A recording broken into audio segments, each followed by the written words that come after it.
হালাল ভাবে সুদঘোষহীন ভাবে রিজিকের ব্যবস্থা কিভাবে করতে পারবো?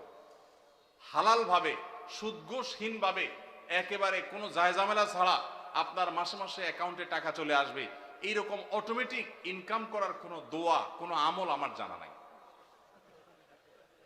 আমি কি বুঝতে পারছি? অনেক যুবক ভাইরা আছেন বলে সব হারাম আর হারাম, যাবো কই? হুজুর একটু দোয়াটা শিখাই দেন, আল্লাহ করে দেখ।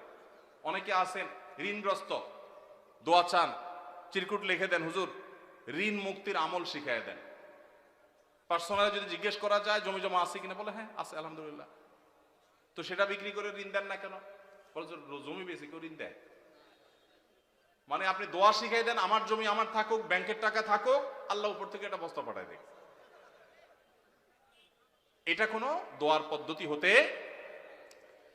যে সমস্ত ভাইরা হালাল উপার্জনের কোনো পথ খুঁজে পাচ্ছেন না, তাদেরকে প্রথমেই বলবো একটা কাজ করেন, অভাব দূর হয়ে যাবে। সেটা হলো ভাব ছেড়ে দেন। কি ছাড়তে বলছি? ভাব। ভাব ছেড়ে দিলে অভাব দূর হয়ে যাবে।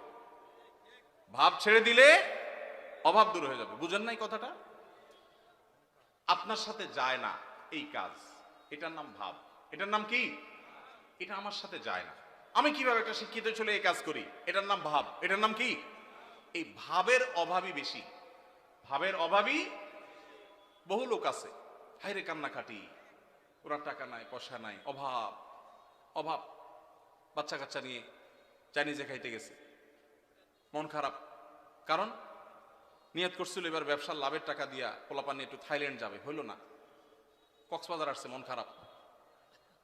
এটা কিসের অভাবী? ভাবের অভাবী। কিসের অভাবী? ভাব ছেড়ে দিলে অভাব এমনি দূর হয়ে যাবে।